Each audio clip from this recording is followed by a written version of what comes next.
So we're going to talk about smoke alarms and inspecting them in Virginia and Maryland.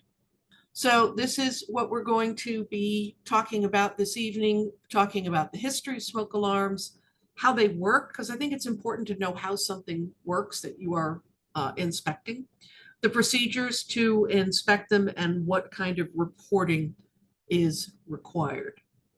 All right, so yeah, here's the topics going to be covered, and we'll have a couple of interesting pictures. I'm sure you've all seen the wonderful installations of smoke alarms. Okay. Tried to find some statistics on house fires. This was one of the scariest, is that if in 1915, if you were in a house fire, you had a 1 in 10 chance of it killing you. So that is a pretty scary and high statistic. The risk of death in 1920, there were roughly, these statistics and numbers are hard to find, roughly 9,300 deaths from house fires. Now, this is all in the United States. Contrast that to 2022, you have 2,600 deaths. So just about a quarter of the amount of fatalities in house fires in 100 years. So currently the rate is about 7.5 deaths per 1,000 reported home fires. So the risk of death in a house fire without a working smoke detector, 1 per 100. Those are pretty bad numbers. But with working smoke detectors, less than half that. So smoke detectors do save lives. So early fire protection was kind of primitive. Let's see, that should work. Can you all see my laser? Yep. Okay, so on the left here, this is what we call a fire bomb. It's actually a glass bulb filled with carbon tetrachloride, which is a nasty, nasty chemical, especially when it gets heated because it forms a nerve toxin. This would be a soft metal trigger. If it got too hot, this metal would melt, and this spring-loaded arm would come up just like a mousetrap, crack the glass, and the whole idea is that it would spew the chemical over the fire and smother, cut off the oxygen and smother it. So, but neurotoxin, so your house doesn't burn down, but you're dead. On the right, we have an early fire extinguisher. We don't test these. It was kind of interesting. I had never seen a globe one before. And by the way, if you do encounter one of these fire bombs, advise your client to contact some sort of like either the fire department or hazardous waste disposal. You should not be handling it. Those glass bulbs are very, very thin and fragile. You may not be aware that there used to be a mechanical fire alarm. Now, this was really a heat sensor. The center red thing, that was either a soft metal or a wax bulb that if it melted, you would have just like an old alarm clock. It would be a wind-up mechanism. And if that got triggered, then the mechanism would just go off until the winding mechanism ran out. So believe it or not, we owe our current smoke alarm, smoke detectors to cigarettes. Walter Jaeger was an inventor, an engineer, and he was working on a sensor for detecting poison gas. Unfortunately, it didn't work. He couldn't get it to trigger for any kind of poison gas. So he got frustrated and took a cigarette break, so lit a cigarette, and the smoke wafted over to the sensor and it registered on the meter, and he pivoted really quickly. So it was a happy accident that led to the smoke detector, to the sensor. Early smoke detectors in 1939, you had your first ionizing one. But actually there were alarms invented before then. The earliest I found any kind of mention of was from 1902, was a heat detector that used two plates connected by a block of butter. When the temperature exceeded a safe limit, the butter would melt and close an electrical circuit to sound an alarm. I really looked hard to find a picture of one of those. Smoke alarms throughout the later period, ionizing detectors were for mostly industrial because they were really, really expensive. Even throughout the 60s, alarm units could cost $200 each. So they were quite costly. But by 1972, the cost dropped to about $100 each. And there were about 200,000 units sold every year. The first laws were the NFPA 101 Life Safety Code. It was in 1976 stated that smoke alarms are required to be in every home. In 1980, it was so 50% of households have working alarms in 1980, goes up to 75% in 84, and by 2013, it's 96%. However, it is estimated that up to 30% of these alarms aren't working due to aging, removal of the batteries, or failure to replace the batteries. So just because the alarms are there doesn't mean they're doing anything. Hence why the Virginia law is going to be taking effect. So let's learn a little bit about how smoke detectors work. This is how they usually work at 3 in the morning. Batteries always tend to start chirping in the middle of the night. So I always love this one. So this is an ionizing smoke sensor, an ionizing detector. You have a positively charged plate that's going to attract negative ions, and then the negatively charged plate that will attract the positive ions. Air passing through doesn't have anything really in it to prevent the ionization of the various alpha particles. So the negative get pulled up there, the positive get pulled down there, and you get current flow between the two plates. Now, interrupt that with smoke particles, and suddenly the ionization can't happen anymore. And you get no particles, you get maybe a lot of positive particles getting attracted to the negative plate, but not much going up to the positive, no current. So that triggers the alarm. Contrast that with the photoelectric. You have a light source, you have a light beam, and you have a light sensor. So if there's clean air going through the unit, nothing to deflect the light beam. But if it gets all dusty and smoke, then the beams can bounce off those particles and deflect onto the sensor that activates the alarm.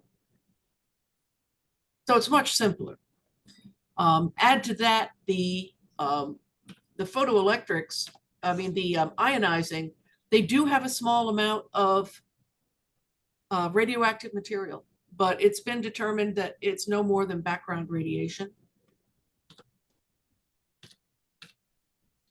So currently in Maryland, the standards of practice state, or the laws state that residents should have their 10-year lithium battery tamper-resistant smoke alarms on every level. The Virginia, they have to be hardwired with a battery backup, interconnected, no more than 10 years from the date of manufacture. So it's important to tell your client that new old stock will not last as long.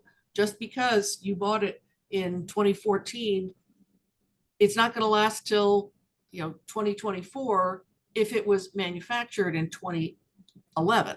So they have to pay attention to when was the thing manufactured.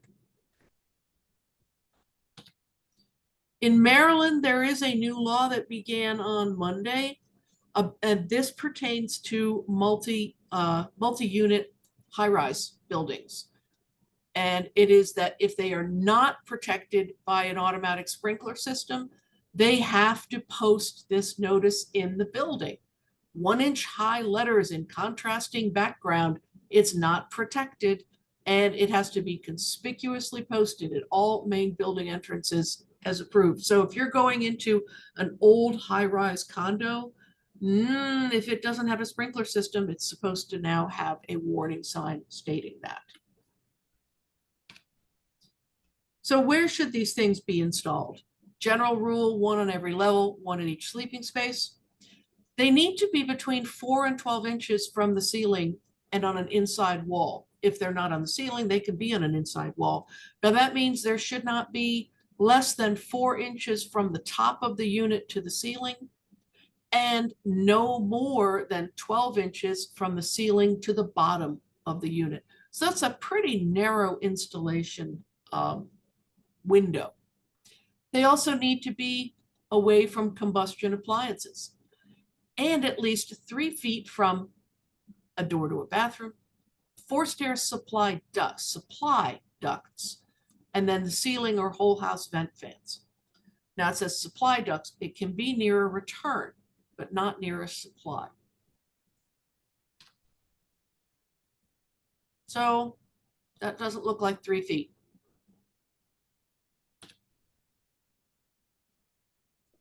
That's a lot lower than 12 inches. And you could make the argument that this one is not accessible for testing. There's nothing that requires you to get out a ladder and test a unit. Kitchen is a bad idea to have one, not less, 2 smoke alarms. They shouldn't be installed under ceiling fans, anything that can disrupt the airflow. We've all seen this, that they, painters simply don't bother removing the paint cover. Doesn't work too well like that.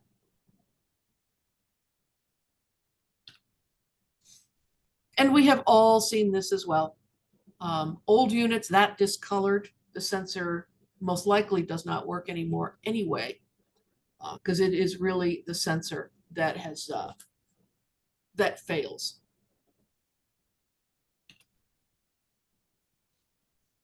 Then you have the confusion of, okay, multiple units. Are you supposed to test them all?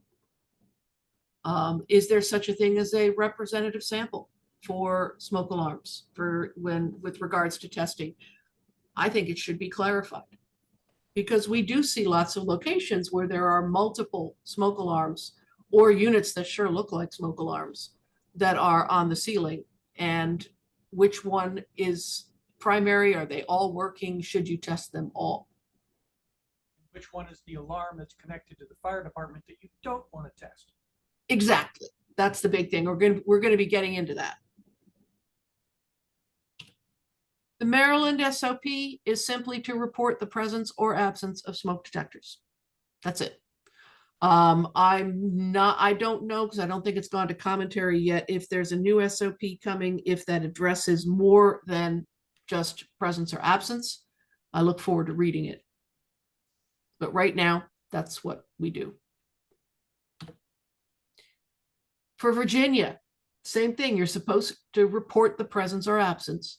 And for any that are readily accessible, there's that famous word again, you have to include a determination of whether they're in good working order. And good working order means securely attached, not physically damaged, and the alarm sounds when the test button is pressed. Now, this doesn't tell you whether the sensor works. All this does is tell you that the unit has power and that the alarm is connected and will make a sound. That's basically it. It's, to me, that's sort of a false sense of security. If they are not readily accessible, you can state that as a limitation. And if they are part of that central alarm or security system that could automatically alert a fire department or other authority, you are not required to test them.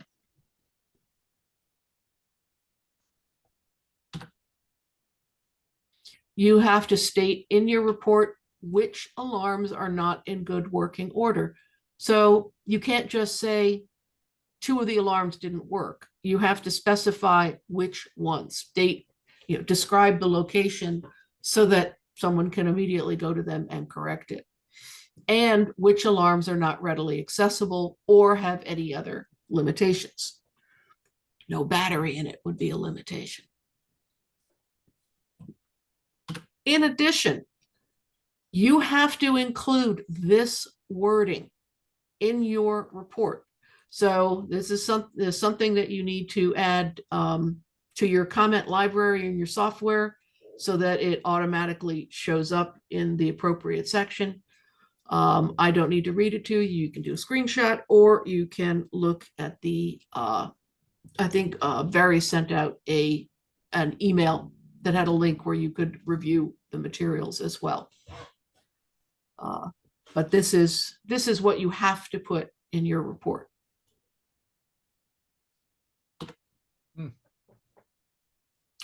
So Bob raised a point. Is it connected to an alarm system? If it is, if you test the unit, and even if you press the hush button, it's possible that it may trigger a response from the fire department. So be on the lookout.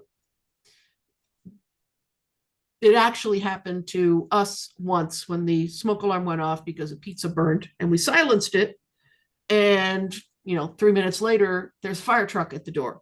So they do respond to these things. When in doubt, you might want to disclaim. But most jurisdictions won't charge for a single false alarm. It's when they get to be repeated. Some jurisdictions around here, they can have one false alarm every 180 days. Some of them are 3 per year. So it really depends on what your AHJ is. But things to look for are the security system control panels. Those can get hidden. Coat closets are notorious for hiding alarm control panels because people usually don't have to access them. So they pile stuff in front of it or pile the coats against it. But yeah, that's definitely a very common place to hide the alarm panels, but they can be just about anywhere. Look for decals or signs. Now, whether or not those decals are fake, hey, let's make the burglars think we have an alarm system, I would still take it at face value because I don't want to cause a false alarm. And look for any breakers labeled for an alarm system. You might luck out. And there's something new. So this device here, this is not an alarm. It's actually a listening device. And what it does is it listens for the smoke alarm to go off. And if it hears the smoke alarm going off, it will then trigger whatever the user has programmed it to do. Call the fire department, call the owner's office, whatever. But just because there isn't an alarm system doesn't mean that it may not be monitored in some fashion. Just a technology in leaps and bounds.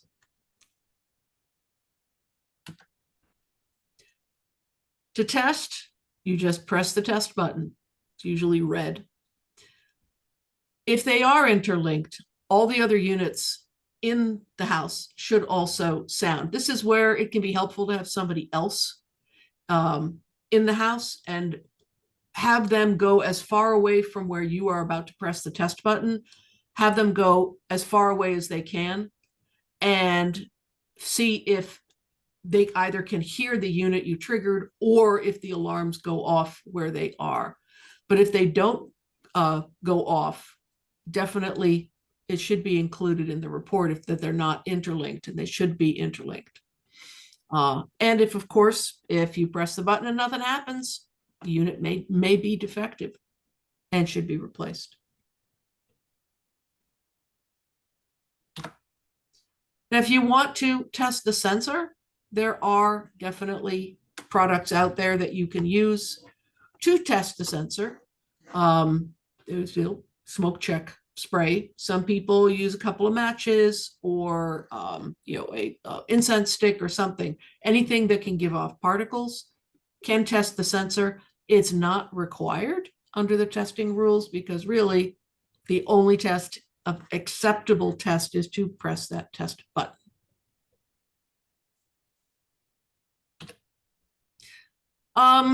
That's it. Sorry, it's a little bit shorter than I thought, but there's only so much one can say about smoke alarms.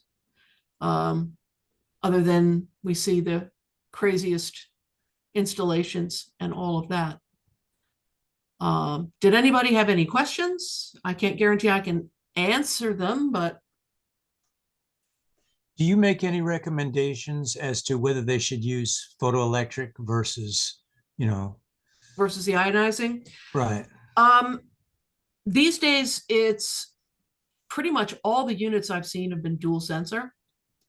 Okay. But we generally do. I mean, after years of listening to Skip Walker. Right, exactly. That's what I was getting to. We tell our clients that definitely photoelectric is going to be the one that protects you from the smoldering fires, because the ionizing really, that is a hot fire detector. Right. And you want to catch the particles because those are the ones that will kill you. But we don't test them. We don't test any of them. But we tell our clients, I don't care if they tell you that they put them in last week, replace them all. Yeah. Always go in with brand new smoke alarms that the date, the type. That's really the only thing that we advise our clients. Yeah. A lot of the older little houses always have them in the hall, right outside the bathroom door. Do you comment about that? It shouldn't be close to the bathroom. It really shouldn't be within about 3 feet, just because of the particles, the steam can trigger a false alarm. Jeff, you commented thinking that there's a dead air zone 12 inches out from the ceiling wall intersection. You're not supposed to get closer than 4 inches to a ceiling wall intersection, either on the ceiling or on the wall. And you can have it anywhere in the rest of the ceiling space, as long as it's not under a ceiling fan or next to a supply vent. But the only maximum, so it's the 4-inch zone from the ceiling wall intersection, that's the minimum height, and it really should not be further down. You want it as high up on the wall as possible, which is why that one on the green wall there is not going to do a bit of good, because by the time smoke reaches that sensor, it's too late to get out. Do you get close enough to them to look at them to see if they're smoke alarms or carbon monoxide alarms? No. Because, you could look at it and you don't really know when you're just looking at it which one it is. No. And the issue too is, yes, people say you can pull it off the ceiling, pull it off the mount and take a look, but sometimes pulling it off the mount triggers it. Yeah. And don't want to do that, don't want to do anything. Or it breaks it. Or it breaks it, indeed. So why not just put it on the ceiling in the center of a hallway? Well, it is supposed to be in the center of the hallway. On the ceiling, it's supposed to be outside the sleeping spaces, ideally in addition to inside. I prefer them on the ceiling. People just think, I guess, they're ugly. I'm not sure why people don't put them on the ceiling. In our own house, they're installed on the ceiling about 18 inches inside the doorway. And we do it that way to give it a chance of catching any smoke that rolls in from the hallway. And what did you say was the reason that you can put it on the ceiling, but you can't put it within 3 inches of the ceiling? What's the reason for that? You have to go out 4 inches from the wall. So there's this 4-inch by 4-inch triangle area where the wall ceiling intersection is. Gotcha. Yeah, so you can't go here. It has to be at least 4 inches out from that ceiling wall intersection there. Okay, so even if you're mounting it on the ceiling, it has to be 4 inches away from a wall. Correct. As well as 4 inches away from the ceiling if you're mounting it on the wall. Yes, indeed. Okay. So you have this 4-inch triangular area, sort of like an invisible camp strip. Yeah, right, exactly. where you Like the you crown should have- molding. Right, exactly, Big exactly. crown molding. It is because it is dead air. You want to have that detector out where the air is going Yeah, to circulate the most. Okay, that makes a lot of sense. Yeah. Mhm. Any other questions, comments, observations? Frank, thank you. That's very kind. Yeah, Vilma, it was excellent. Good presentation. Thank you. Can I toot my own horn and say Hollis asked me Monday morning to talk on this? Wow, you did a good job.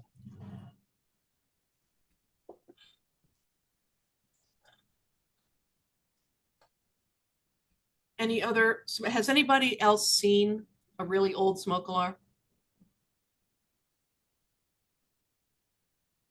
Like how old? Well, you can get old ones. Believe it or not, there's actually online clubs for vintage smoke alarms. People collect these things. There's those big old bulbous things. Mm-hmm. Well, that's like that wind up one that I showed. I'm going to stop my screen sharing. I think everybody has seen these enough. I have a question. Yeah. So I recently inspected a property where the contractor had replaced the smoke detectors. Mhm. But he installed smoke detectors where the battery wasn't part of the smoke alarm. So what he did is he got a battery that said 10-year battery and he installed it in the old units. And that was his way of saying that, you know, it meet the new requirement. No, it's supposed to be a sealed 10-year battery. Oh Yeah, gosh. I thought that was really interesting that he got a 10-year lithium battery and put it in the units, which it was quite interesting. That's unbelievable. But I have stopped being amazed at builders. They will do all sorts of things, definitely all sorts of things. And usually the detectors that they will install will be ionizing because they are cheaper. The ionizing smoke detectors, the ones that are just ionizing, they're under $10 each. And that's retail. So wholesale, they'd be much less than that. But the photoelectric are like 2 to 3 times that. Bob, you were pricing out smoke alarms recently, weren't you? That's the whole reason why they don't want to install new units, because they're more expensive. Yeah. Yeah. Well, thank you.